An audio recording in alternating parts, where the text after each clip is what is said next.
Podcast.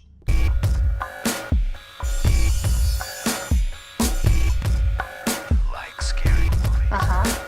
What's your favorite scary movie? Here's Johnny. We'll tear your soul apart. The boogeyman is real, and you found him. Game over, man. Game over. What do you want? I want to hear you scream. Stop the fun time, bitch! Welcome to the SaWGuy podcast. As always, I'm the SaWGuy, and I'm bringing you episode 23 on Fright Night. For real. I had to throw that quote out there. If you've seen this film, you know what I'm talking about, right? But if you haven't seen this film, you're in luck. Why? Because I'm going to talk about one of my favorite vampire horror films of all time, and this is Fright Night, right? There's a lot of good, there's a lot of bad with this film. Obviously, I know this film was very well known because there's not only one remake, there's two, right? And basically, this whole story, what it follows a young horror fan who is in high school. That's basically kind of like my childhood. You know, in high school, you're all horror fans and everything, right? No, but this takes place in the 80s, right? 1985, it fits into all the stereotype of the cheesy 80 B-rate horror film, right?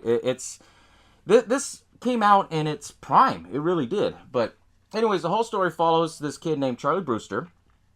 He's going steady with his girlfriend, right? But he's a big horror movie fan. So the movie starts off, and then you hear like old movies play on the TV, kind of like public broadcasting, you know, that old stuff, right? And there's a horror host named Peter Vincent, and he's hosting all these vampire films that he starred in. You know, kind of like in the 60s, you know how they had so many different types of horror films, scientific films, sci-fi horror films, you know, all that crap. And, well, anyways, the movie starts off, they're making out and everything, and then he's trying to do the normal guy thing, like, come on, baby, let's go all the way, you know. It was very cheeseball in the 80s. If you lived in the 80s, you all know what I'm talking about, right? But anyways, the whole story starts off like that, right?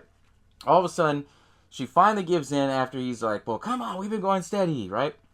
So she gives him the okay, and then as everything starts getting comfortable, he looks out his window and he sees two guys carrying a coffin, right?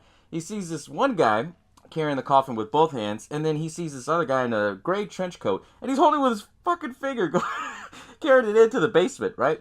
And he starts freaking out. He's like, wait a minute, there's guys next door carrying a coffin in there. So, you know, young high school teenager love, they're kind of bickering.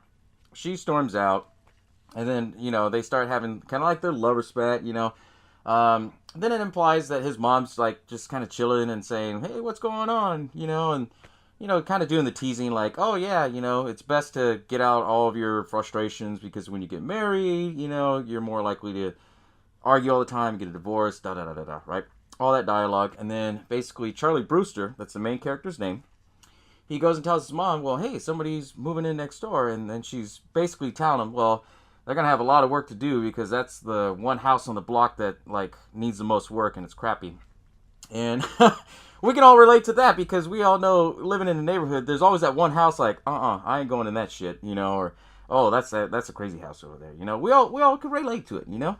And that's what I loved about this story because it wrote it very well. Anyways, she storms off, and him and his mom, they start talking about, like, the neighbor moving in. And then the next day, he gets kind of curious because he's at school, and then I was going to say you, the viewer, you meet his best friend. His name's Ed, but they call him Evil Ed or Evil. And he's coming out of class, and he's basically like, what the fuck? He failed his trig class or his pop quiz or whatever. Then you see his girlfriend, Amy, just walk past him, kind of stormy. You know, teenagers, lover spat, stuff like that. Anyways, well, he gets home, and he basically sees this chick. She gets off this taxi, and she's like, oh, wait a minute, is this the address? And he's like, oh, no, it's next door. And classic cheeseball, you know, they're wearing the full blouse and everything, the low-cut shirt all the way down, and he's just like, whoa, wow, she's hot, you know, and goes in the house, starts talking to his mom, and they start cracking jokes like, oh, well, he's living with a dude, you know, probably they're a couple or something, you know.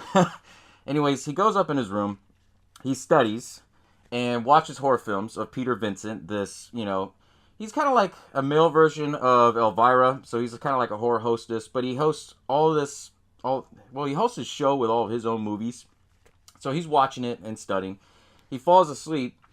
He wakes up to this scream, and he's like, "What the hell?" And then he's snooping out the window, and he basically sees that, one of his, can't even talk right now. The vampire's buddy who works with him, his name's Billy Cole, and I'll get to that in a second. He's setting up his car, getting it all ready, and they were gonna, put a body in a bag and throw it in there, because you find out that Jerry Dandridge, the guy who lives there, the main guy in the gray trench coat, he's a vampire, right?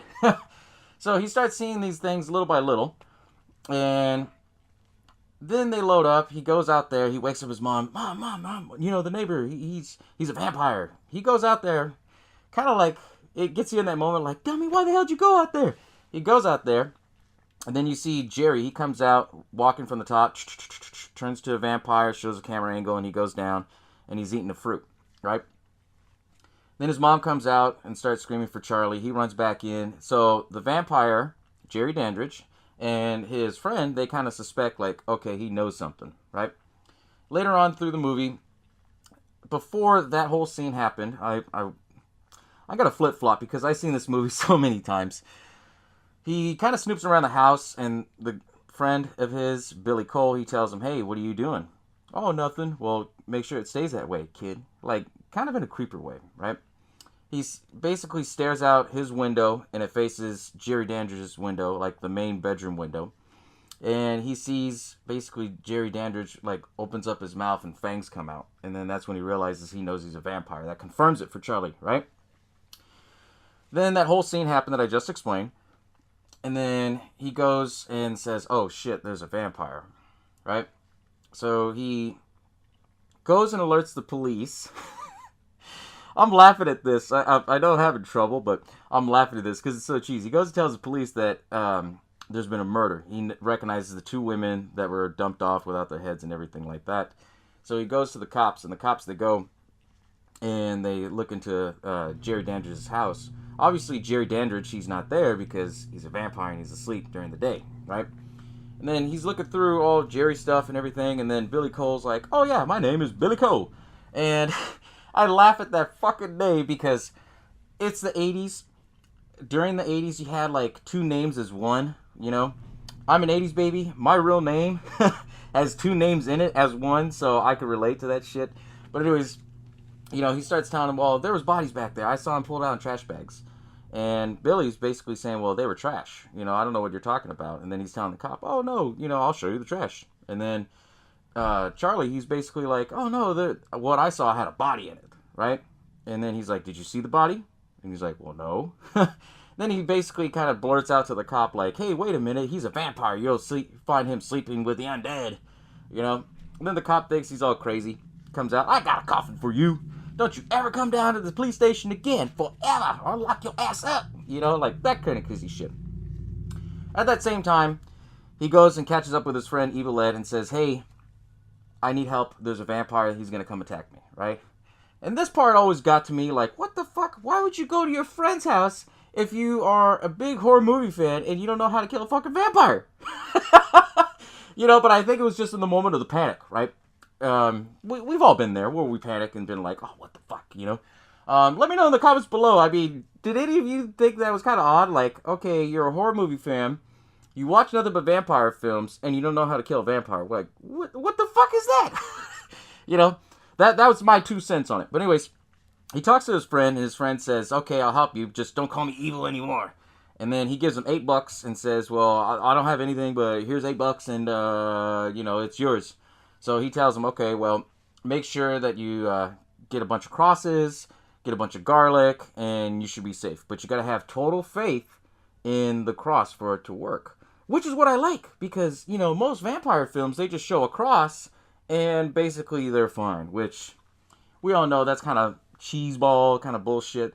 But that's why I like Fright Night so much, is because it tied into the whole mythology and the aspect of vampires and how you have to have faith for certain things to work, right? And he goes home, sets everything up, and while he's setting everything up, his mom invited Jerry Dandridge over, And he's like, hello, Charlie. And Chris Sarandon, being how he is, for those of you who don't know, Chris Sarandon, he's the voice of Jack Skellington. So before I found that out, I thought, okay, he's just, a cool, smooth talking guy, kind of like that, right? But I thought it was funny because now if you watch the movie and you close your eyes, you can kind of picture like Jack Skellington like as a vampire. It's kind of fucking crazy, right? But anyways, they talk and everything like that. And Charlie Brewster knew that he was safe because the only way a vampire can go into the house is if the rightful owner had invited him in. His mom invited him in. And basically he was talking to him like saying, I'm going to, come over anytime I feel like it. Well, with your mother's permission. And then, his mom being a single mom, like, oh yeah, anytime, right? So they gave him all the right purpose to come back after him. So later on, he goes in his room. Jerry Dandridge comes back, pulls the door really tight in the mom's room and makes sure that, she can't get out or anything. Then he confronts Charlie and they start talking to each other. And this is what I thought was a really cool scene, is that, when he confronts him, he basically says, I'm going to give you a choice that I don't have. Forget about me and I'll forget about you. Let's go our separate ways. What does Charlie do? He pulls out the cross, fool, and throws him out. And then basically he's going to hang him. Well, he grabbed him by the throat and was hanging him like right over his window and was going to drop him down on that white picket fence. Grabs a pencil that was on his desk, stabs him right through the hand. Then you see his true form as a vampire. Then his mom wakes up and then basically he runs out, because he's like, he doesn't want to kill the mom. So Jerry Dandridge leaves. Charlie Brewster takes care of his mom, I think she's kind of stoned on Valium, because she's like, I had a bad dream. Do you want a Valium, if you're not feeling good?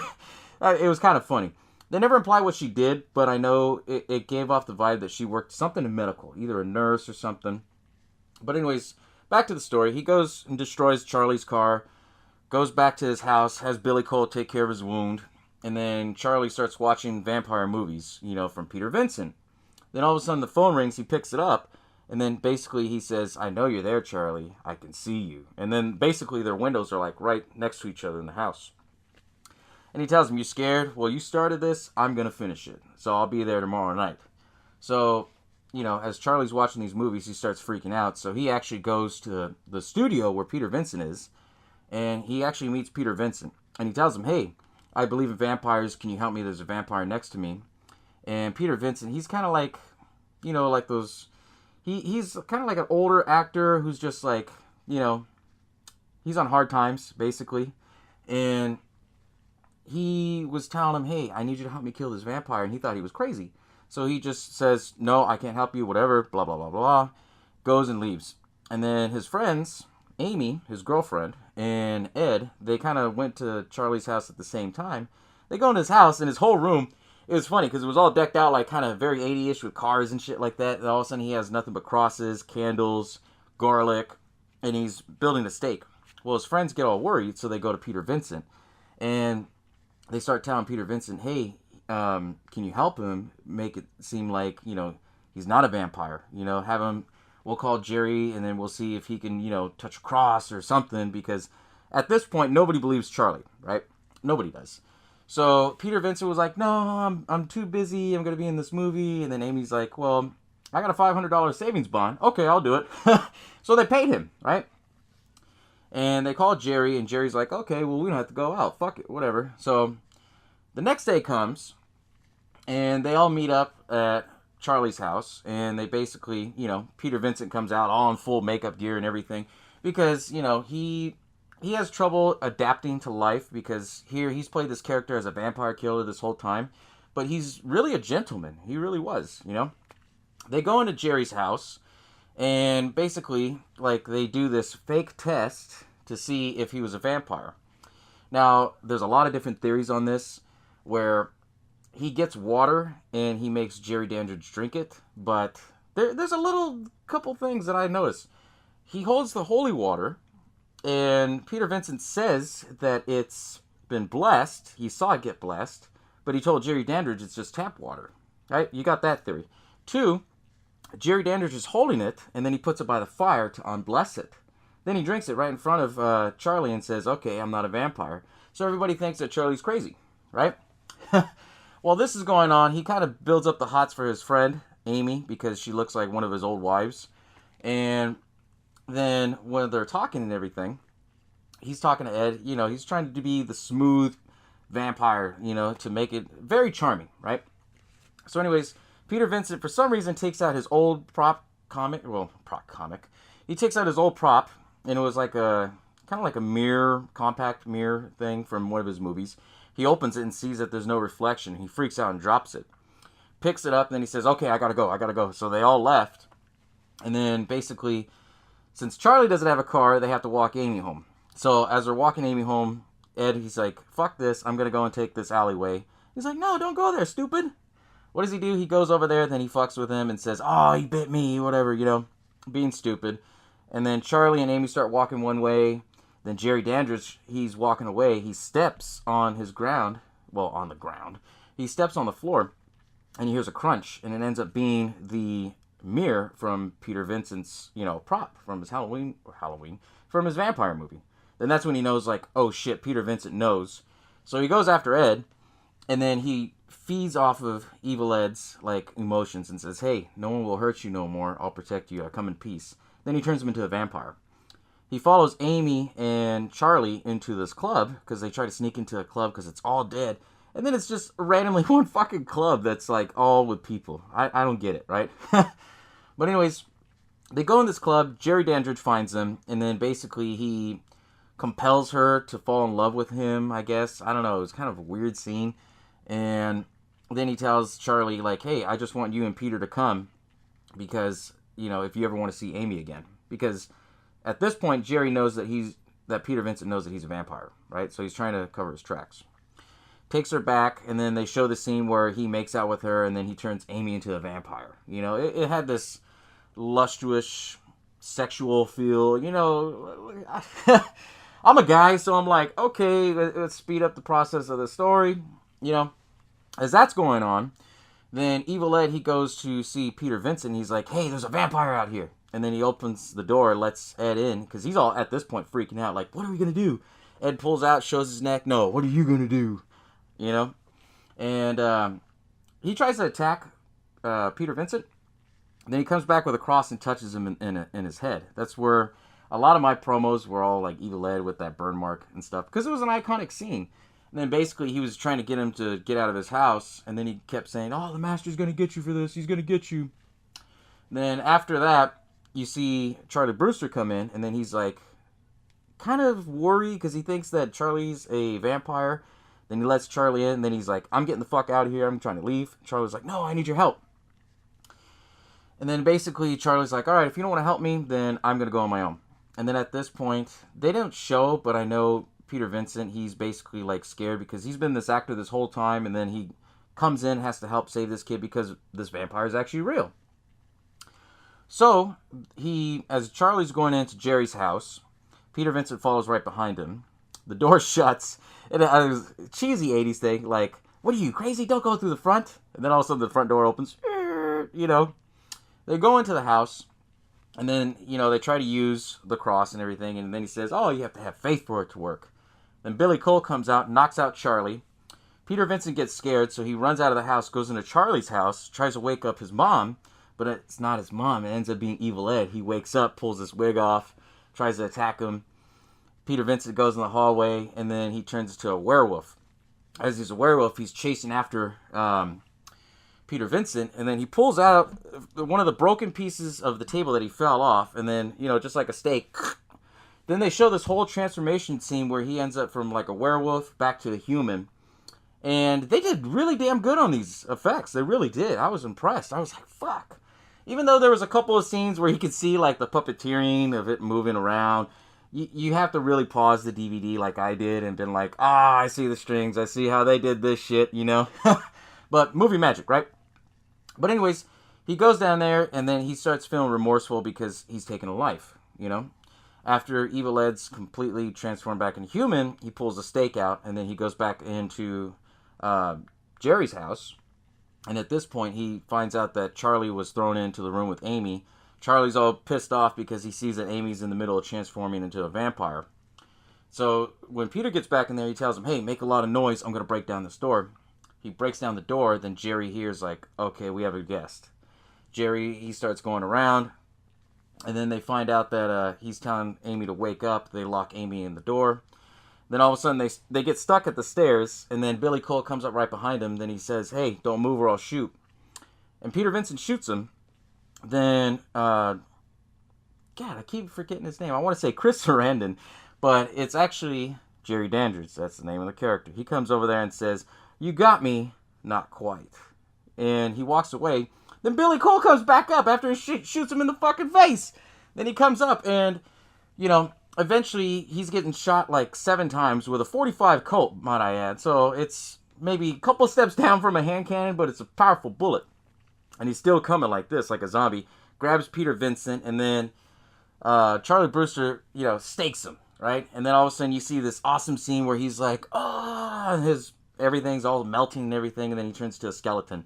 They never said what the fuck he was, if he was a vampire, or if he was a, zombie or whatever. I'm assuming he was a vampire compelled to be with Jerry, but I'll give you all my thoughts at the end of this video. But anyways, after they go after Billy Cole and got all that done, then, Jerry Dandridge, he wakes up Amy, tries to get her awake. Then he breaks through the window and then transforms into a bat. And this bat looks fucking ugly, right? This bat goes after Peter Vincent. And then he basically uses the sunlight to try and, hurt Jerry Dandridge. Then he bites Charlie, the bat, and then flies into the basement. They go into the basement, and this is the anticlimactic scene. They find out in the basement all the windows are all painted black. Blacked out, right? They open the coffin, and then they reenact the scene where it shows Peter Vincent from his movies, like, putting the stake through him. Ta, ta, ta. At this point, Amy's awake, going after Charlie, playing off his insecurities. You said he wasn't going to get me. Then it shows the reveal of her face, like fucking teeth like this. Then, they find out that the whole, basement is all windows. And so they break all the windows, and then the sunlight hits Jerry. Jerry blows up. Everything turns into normal. Close to the end of the movie. Then the end of the movie, gives you that same shot like in the beginning, going into Charlie's house. They're making out, having a good time. Charlie and Amy. Everything's back to normal. Peter Vincent, he gets his job back because originally he got fired for only showing his movies and no one wanted to watch. He sends a wink out to Charlie and says, hey, now that I'm back hosting Fright Night, I'm going to let the vampire thing rest. Right, Charlie? Wink. And then so he's talking about different older horror films that he shows. He turns off the TV, Charlie does. Then he sees an empty room with red beady eyes, and then it flashes and then goes right back to it. And then it's gone, right? Then Amy asks, is everything okay? Then Charlie's thinking about it, and he's like, yeah, it's fine, whatever. At this point, he's done with it. He doesn't want to fuck with it, right? Then at the, they show it's like a happy ending, and then all of a sudden you see the red beady eyes again, and then you hear Evil Ed laughing from a scene where Amy throws a burger in his face. You're so cool, Brewster! The movie ends, right? Great fucking movie. I know I go too long on explaining these movies, but there was a lot of cool little winks into it. There really was. Originally, Chris Sarandon, he was offered the role. He didn't want to do it because he says, because at this time he was getting to his prime. He had already done The Princess Diaries and a bunch of other films. He didn't want to play a vampire. Tom Holland said, look, read the script, get back to me, let me know what you think. He read the script and said, fuck it, I'm in. So that's how he got Chris Sarandon in. But Chris Sarandon at this time, I think he was still married to Susan Sarandon, his wife. And he had one constellation that he wanted for his character. He wanted his character to be a fruit bat. Which is kind of odd, but then if you think about it, he's a vegetarian. I didn't know that. So I was like, oh, okay. So throughout the whole film, if he's not drinking blood or killing victims, he's eating fruits. He's eating an apple, or he's eating a pear or something, but it's all fruit because, he wanted to be a fruit bat because he's vegetarian. Cool little wink, right? I was like, what the fuck? I've seen this movie so many times throughout the last 30 years of my life. And I start tripping out on it wow, that I would never even thought of that, right? But it's pretty cool little winks, And Tom Holland, he wrote this story. I think it took him a couple of days to write the whole script and the screenplay and everything.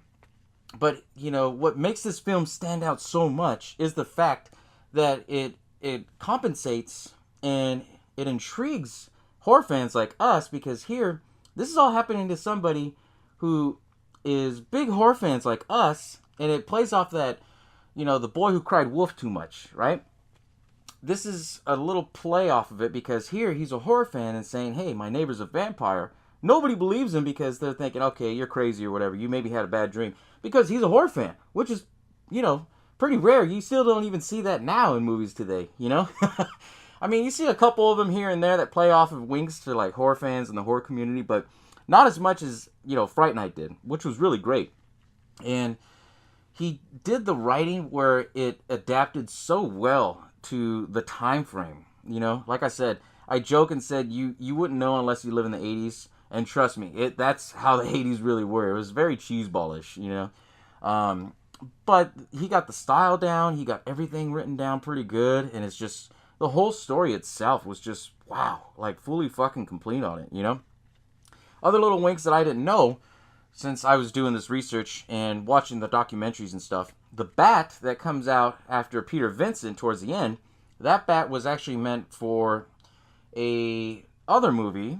Some of you may know it as Ghostbusters. I'm not a fan of Ghostbusters. I'm going to say it flat out, right? But the bat looks very close to, like, the creatures from, Rick Moranis and Sigourney Weaver's character. It has the same shape and everything, same color.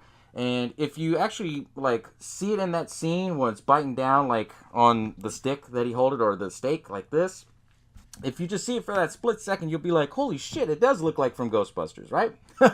But that's interesting because they built it for Ghostbusters. They said it was too scary, so they said, fuck it. The people who did the effects and everything and all the makeup, they said, why not use it for this film? So they used it for Fright Night, and it's actually still intact, locked up in a case, and actually Tom Holland owns it. Tom Holland, by the way, he's a really cool guy. I follow him on Twitter, and anything and everything you want to ask him about, he'll let you all know about everything. And then if you haven't seen the documentary on Fright Night, look it up because, man, that's just, they did this movie fucking great. They really did.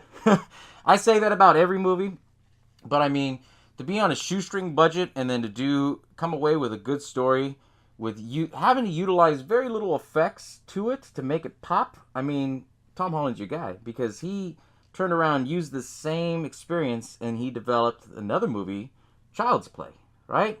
He even brought back Chris Sarandon to play the main character on it, which was really cool. It's cool little winks, But I know this film is I want to say iconic. And the reason why I say iconic, I know everyone's going to comment me down here and below and let me know and say, you're full of shit. No, I'm not full of shit. I'm telling you it's iconic because they remade it. They remade it in 2011 with Colin Farrell. You had the kid who played McLovin to play Evil Ed, and then you had Anton Yelchin. I can't say his last name, but he was the one from Star Trek.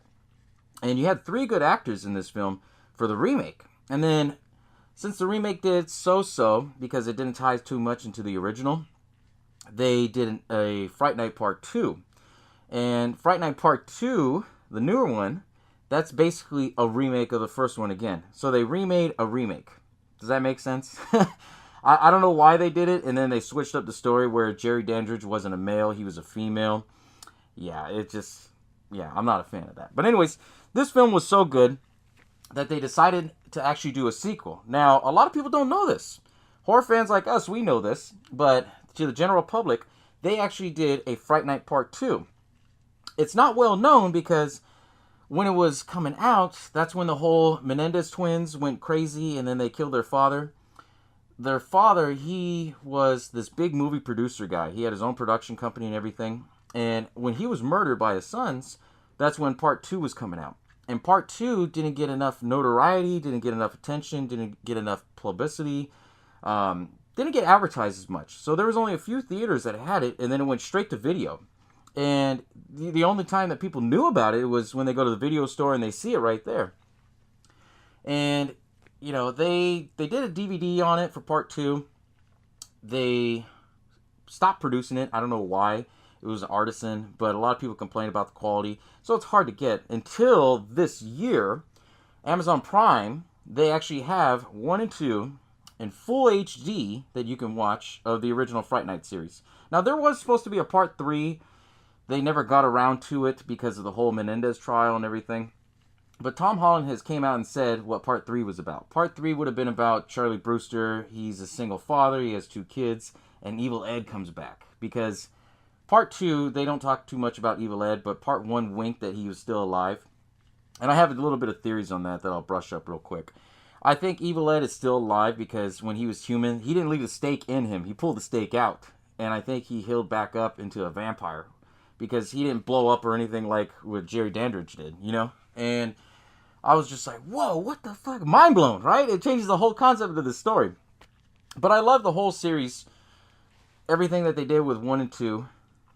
The remake was okay, the first one. But when you talk about the second one, not so much. I would... It's... To me, I call it a Redbox movie. If there ain't nothing on and you go to Redbox and watch it, okay, I give you credit for that. You know, as horror fans, we like to watch it regardless, right? But anyways, you know, if you haven't seen this movie, Fright Night, I recommend seeing it. There's a lot of quotes. I still joke around with my family, and we all quote it, because we've seen this movie so many fucking times. You know, we'll quote the scene where Jerry Dandridge and his dad, Jerry Dandridge and Charlie Brewster, you know, where he's talking about, like, waking him in his sleep, telling policemen about me. Me and my dad, we joke at each other all the time about that shit. It's funny because he's not a horror fan, not as much as me, but, you know, he remembers that film because, you know, back in the day, we used to watch the shit out of it, you know? Evil Ed, everybody remembers Evil Ed. If you see any Fright Night t-shirts, you always see his face with a burnt cross. Ho, ho, ho, you're so cool, Brewster. I can't stand it. You see that line, you know, written on there, the quote. But it's a good film. It really is. And if you haven't seen it, honestly, take a gander on it. You will not be disappointed. I mean, for a vampire film from the 80s, if you have to name one vampire film anywhere from the 80s, everyone's going to tell you Fright Night. Why Fright Night? Because it is damn good. It won't disappoint. Very good. I can't say so much about the sequels. I've seen Part 2 a few times. I need to go back and get Amazon Prime again so that way I could watch it. Because I know they have it kind of bootlegged all over here on YouTube somewhere. You know, yeah, that's how they do it. But anyways, Fright Night was a really good film. And I'm going to keep beating a dead horse about that. I really am. But anyways, thank you for tuning in on this episode of the SaWGuy podcast. And like I said, guys, when I got nothing or when I'm done, I'm out, right?